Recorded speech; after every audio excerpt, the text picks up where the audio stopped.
Now we're going to work on the last few problems of topic 9, additional problems. I'm going to add a grid so that we can graph. These problems say, sketch the graph of the following functions. Find the domain and range of the function. All right, so let's look at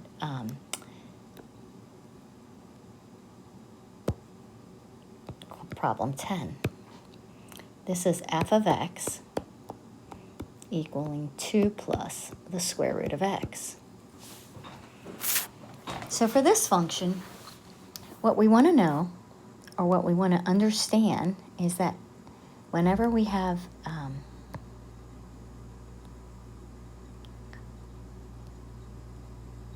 what we want to understand is how to graph the square root of x. This is just the basic square root of x graph. It starts at 0. It's going to go through 1, 1, because the square root of 1 is 1. And it's going to go through 2, 3, 4. It's going to go through the square root of 4, which is 2.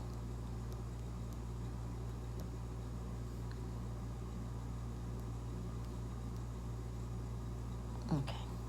So this is the basic square root of x graph. So I should say y equals the square root of x is this graph right here.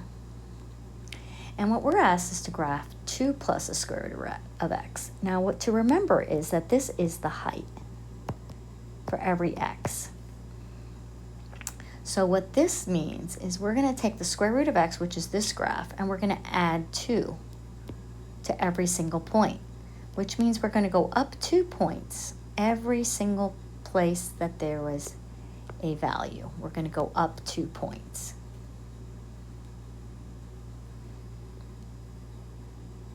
So that is a general way to help figure out what this graph will look like.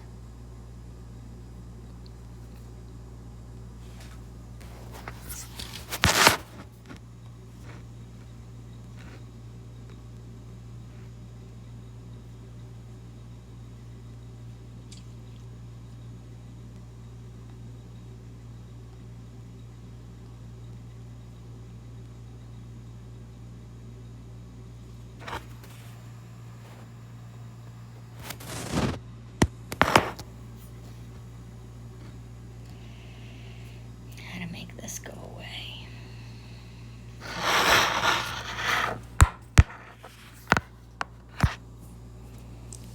So what we can do is, in addition, we can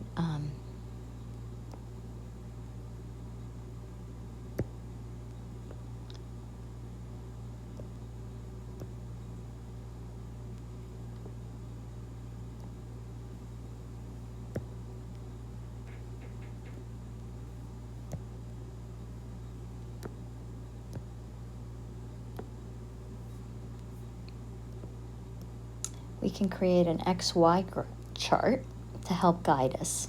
And this is y equals 2 plus the square root of x. Well, one of the things we know is we can only put values of x that are in the domain. So when we set this up, the first thing we should do is figure out what our domain is. So that's always the first step. So in this case, do we ask, is there a square root? And there is. This is what I was calling question 1. And it's the square root of x. And so anything that's underneath the square root, whatever that is, that has to be greater than or equal to 0. So in our case, it's x equals, is just x. So we're going to say x has to be greater than or equal to 0. So that's part of our domain. There's no denominator. So for question 2, the answer is no. No issue with the denominator. So let me just write that out. No denominator. All right. So we're going to only be able to pick values greater than or equal to 0. So this is the set of all x such that x is greater than or equal to 0. Or if we wanted to write it on a number line, it's going to be starting at 0, and we have a solid dot going to the right. And we're going to translate that. Oops.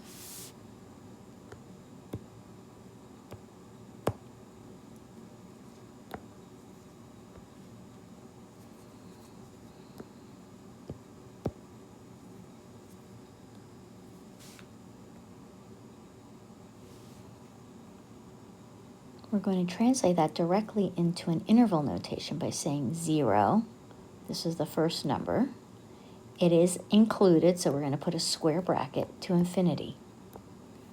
And that's our domain. So these are the only values. This is from where we pick our x's.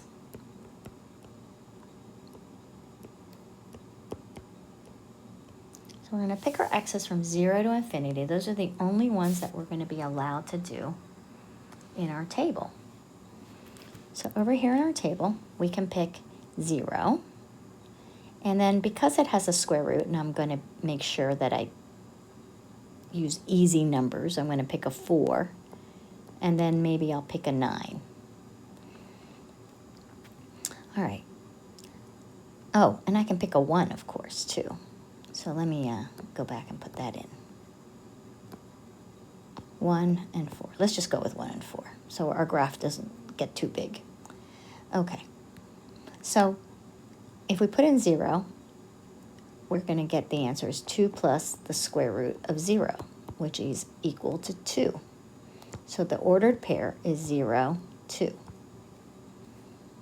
Now if we put in 1, we get 2 plus the square root of 1. Well, that's just 2 plus 1, which equals 3. So our ordered pair is 1, 3. We put in 4, we get 2 plus the square root of 2, right? So every time I'm going to this to figure out what the value is. Sorry, and I meant to put this as a 4. Because what I want to do is substitute the 4 in wherever there was an x in the function. So this is 2 plus 2, which equals 4. And so my point is 4, 4. Okay. So now I can go ahead and graph. I'm going to try to use this grid lines to guide me. Let's see, I just want to zoom in just to make sure I get one right. All right. So at 0, we have 0, 2.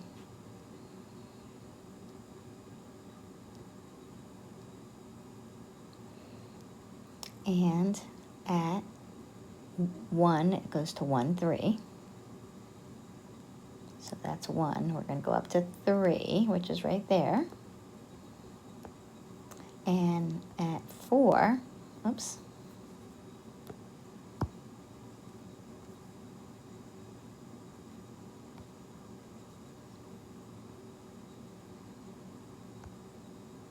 We're going to go to 4, 4. 2, 3, 4. And this was, we started out at 2, then we went to 3, and now we're at 4. So we're going to go up to 4, 4. And you see that it is that same square root function that we had previously. We are just moving it, the whole thing up. The whole thing goes up. It's the original square root of x function.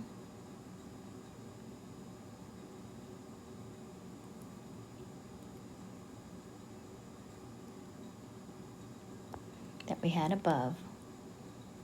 This one right here. We're just shifting everything up by 2 because that's what the function says. So this is called a vertical shift up.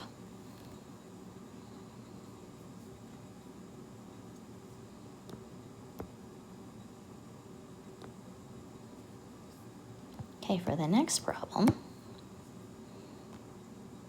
Oh, one other thing. This problem did ask us also for what's the range. What are the values that the function takes on? Well, if we look closely at this graph, we can see, let me get rid of all this. We can see that it's increasing, the square root of x function increases continually, and it appears that it is starting at this line and going up. So this is the value, these are the values of y.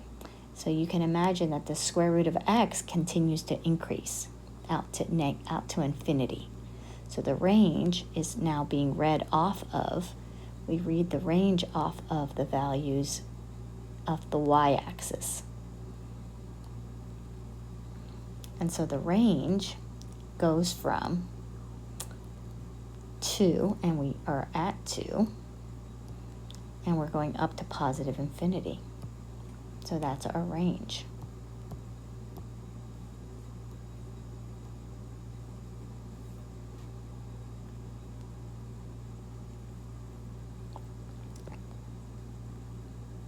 So we have our domain and our range. And we have a sketch of our graph. Okay, the next question is to do the same thing for g of x equals 4 minus a square root of x. Okay, so we know that it's some kind of movement on the basic square root of x graph, the one that's over here circled in green.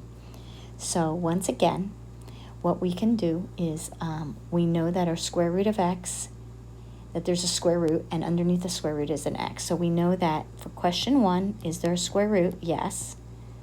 And we know that the same as above, the domain is going to be the same as in question 10 because it has the same thing underneath the square root symbol. So this is our domain. All right. Now let's set up our chart to see what happens. And let's see, before we do that, let's use the chart to confirm our intuition. So remember, this is a height. So what we're looking at here is a height of an additional 4 to whatever x is. But what we're doing by putting a negative in front of the square root of x is we're flipping it. So whatever number it is, it's going to be the negative of it. So it's going to go below the x-axis. So if I were to just look at the part where we flip x, I would expect it to look like a square root going down. So we're going to look like a square root going down, but now we're going to take that square root function graph, and we're going to move it up plus 4. So the whole thing is going to get picked up and shifted up so that it's at a plus 4. So my guess that when all is said and done and we put some numbers together on this thing, we're going to see something that goes up, starts at 4, and then diminishes down, being the flip, the symmetric, vertically flipped square root of x. So let's go ahead and get some numbers for this.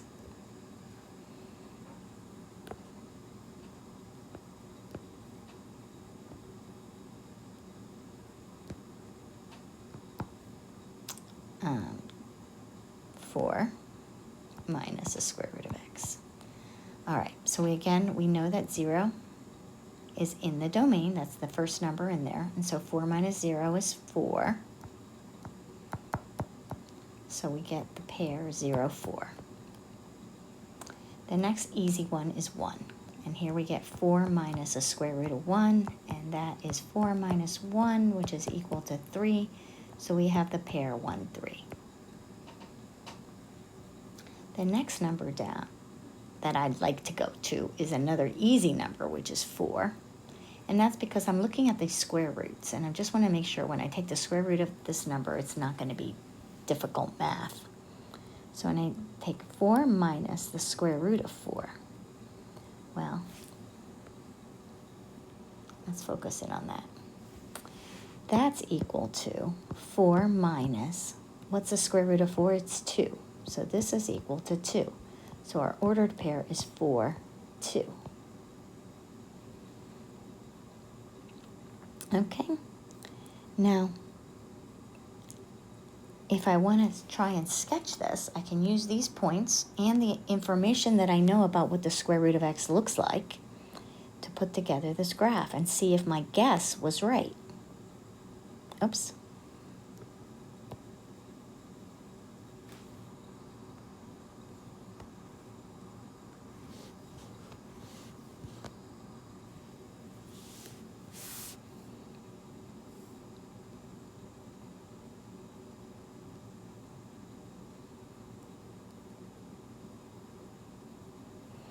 All right, so let's go up and put in our first number. It's 0, 4. That's kind of a shaky 4, but let's go look at the 4. So we go 1, 2, 3, 4. So there's our first point. Our second point is at 1, 3.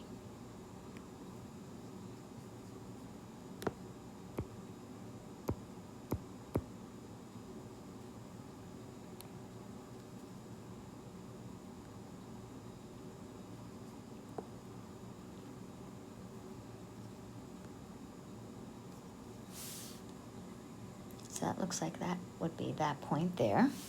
And the next point is at 4. So we're at 4. And remember it was 4, 2. So 4 goes up to 2 right here.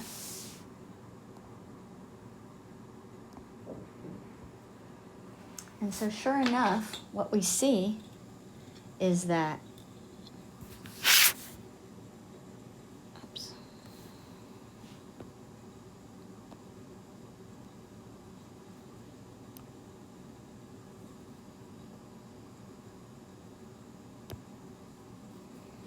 what we see is that we can come down and follow this function.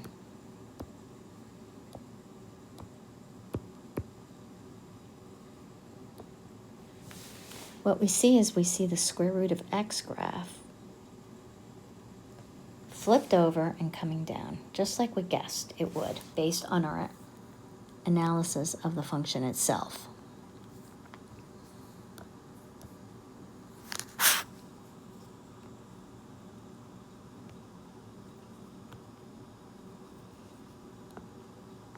Okay, the last problem that we want to look at, 12, is a piecewise function.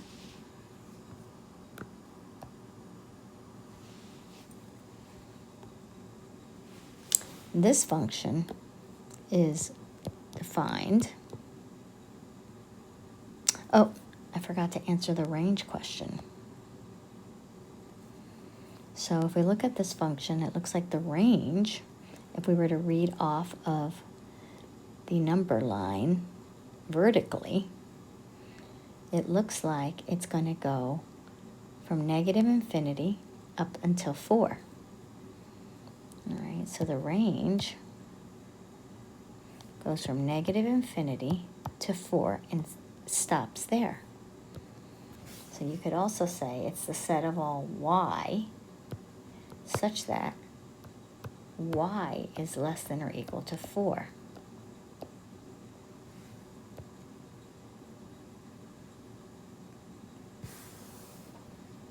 Because you can see as you project these values, this is going down forever. So if we kept going out far enough, we'd get all the values below 4 in our range.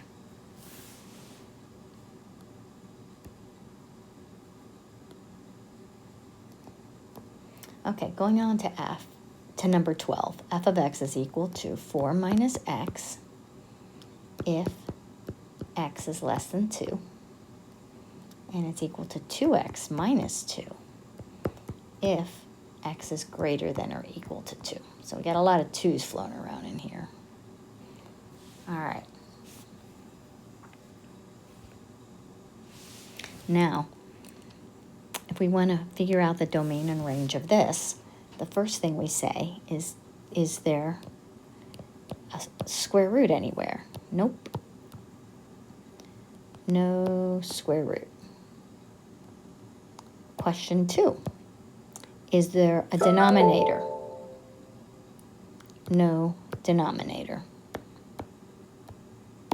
So the domain is all real numbers. There's no restrictions. All right, so now let's see if we can graph this. Well, if you notice, when x is less than 2, for x less than 2, we have the line y equals 4 minus x. Now, if we rewrite that as minus x plus 4, it's really easy to see that we have a slope of -1, and we have a y-intercept of 4. Okay?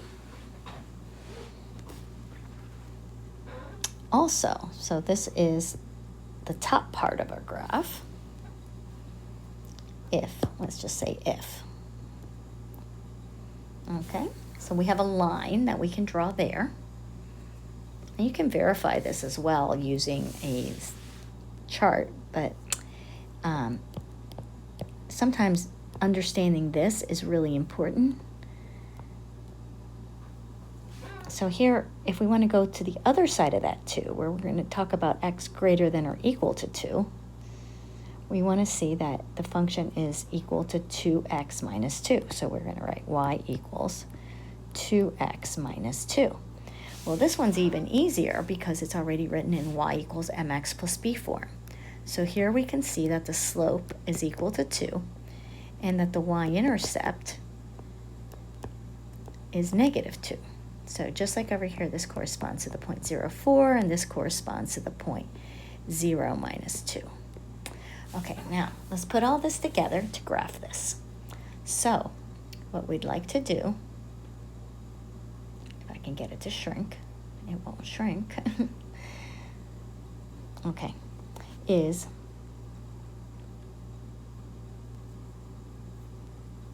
let's start with graphing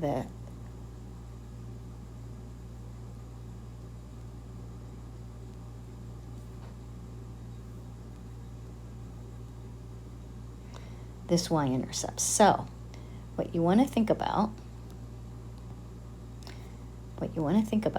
is if x is less than 2. So if x is less than 2, we're going to be going over here. And let's say this is where our 2 is. Oops. So when x is less than 2, it's going to be the function that has a y-intercept at 0, 4. So we go up 1, 2, 3, 4. This is our y-intercept at 0, 4. And we have a slope of -1. So if you'd like, you can put some values in. We can do an XY table just for this side of it. So we already put in 0. We knew the y-intercept was 4. Now we want to put in 1. 1 is less than 2, so that works. So 1 being less than 2 is 4 minus 1. So 4 minus 1 is equal to 3, which is what we expected if we have a slope of -1, because we go down 1 and over 1, right?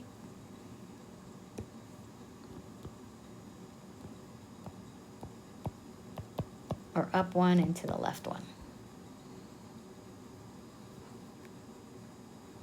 Let's see if it'll let me make the spot point a little bit better. So 1, 2, 3, and actually let's erase this one too. Oops, erased the wrong thing.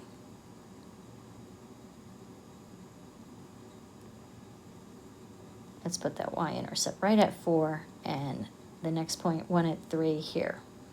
Okay, now what we know is that we can, when we're defining this part of our curve, we could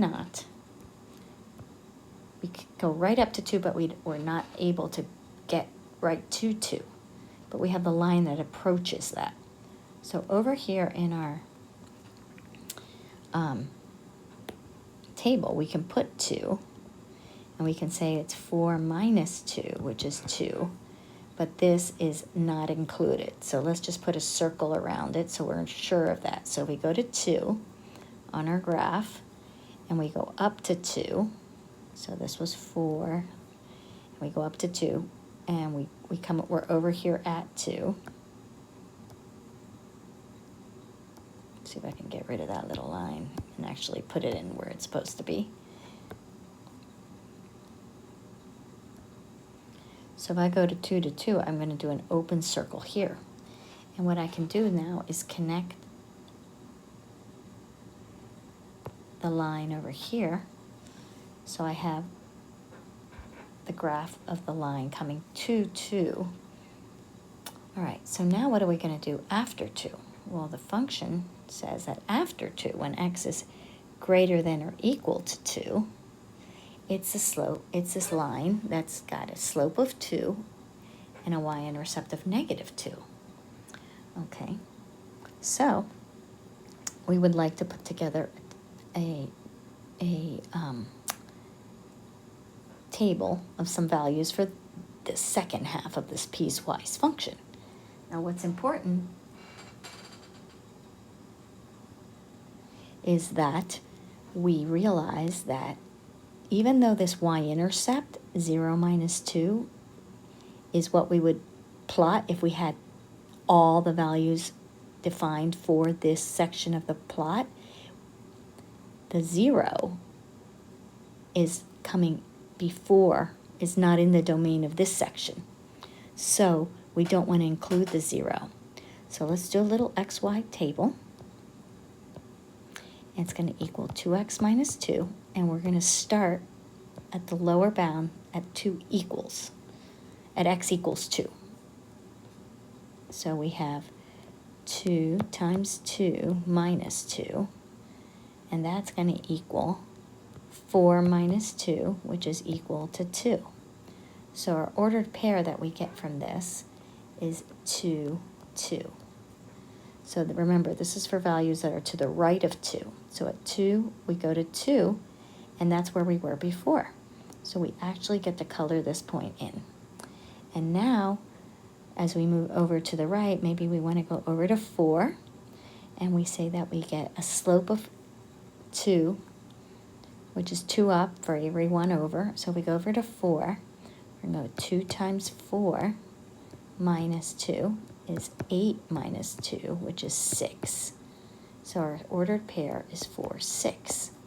So if we want to go and put that in, that's 3, 4, and then we're going to go up to 6, which would be here, and that's 4. So we're going to go up to 6, and we are going to have this part of the graph. So now that we've done that, and we can see what this graph is doing, we're able to determine the range. So the range, remember, is what are the values on the y-axis, the height that we're taking on. So what are the values of the y-axis? Well, it goes no lower than 2.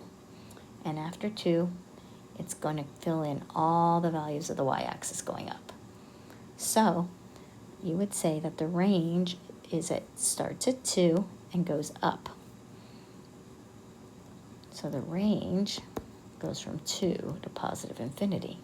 Or you could also say it's the set of all y such that y is greater than or equal to 2.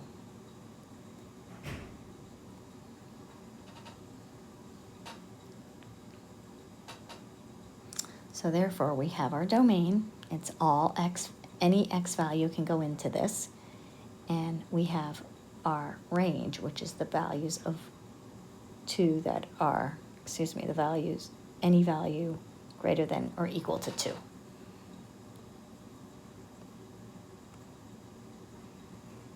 So this is part of our answer down here. The sketch is the other part of the answer. And if you recall,